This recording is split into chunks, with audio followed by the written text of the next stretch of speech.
Exam में की गई सिर्फ 3 गलतियां आपको फेल भी करा सकती हैं। चलिए इसे कहानी से समझते हैं।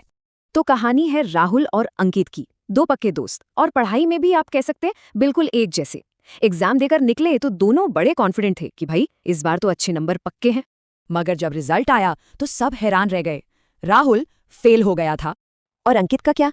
वो न सिर्फ पास हुआ बल्कि काफी अच्छे नंबरों से पास हुआ। अब सवाल ये उठता है कि आखिर ऐसा हुआ कैसे? मतलब तैयारी एक जैसी, मेहनत एक जैसी, फिर रिजल्ट इतना अलग क्यों? असल में वजह थी राहुल की वो 3 क्रिटिकल मिस्टेक्स। तो सबसे पहली गलती जो राहुल ने की और जो बहुत लोग करते हैं वो थी खराब हैंडराइटिंग। अब देखिए, राहुल ने जवाब तो कई सारे सही लिखे थे, पर उसकी लिखावट इतनी खराब थी कि एग्जामिनर को कुछ समझ ही नहीं आया।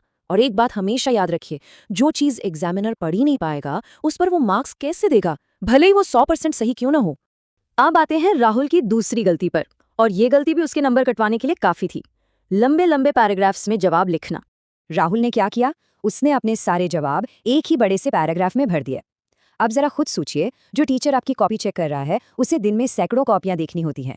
क्या उसके पास इतना टाइम है कि वो आपके लंबे चौड़े पैराग्राफ की एक एक लाइन पढ़े? नहीं। तो इसका स्मार्ट तरीका क्या है? अपने आंसर्स को हमेशा पॉइंट्स में लिखिए, सब हेडिंग्स का इस्तेमाल कीजिए और फिर हर पॉइंट को छोटे में एक्सप्लेन कर दीजिए। बस इससे आपका आंसर एकदम साफ सुथरा और पढ़ने में आसान हो जाता है।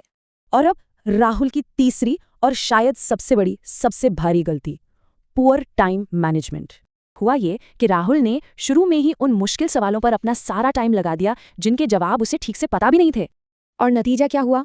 जब तक वो उन सवालों पर पहुंचा जो उसे बहुत अच्छे से आते थे, तब तक तो टाइम ही खत्म हो गया, पेपर हाथ से छूट गया। तो इस पूरी कहानी का निचोड़ क्या है? देखिए, सिर्फ सब कुछ जानना या पढ़ लेना ही काफी नहीं होता।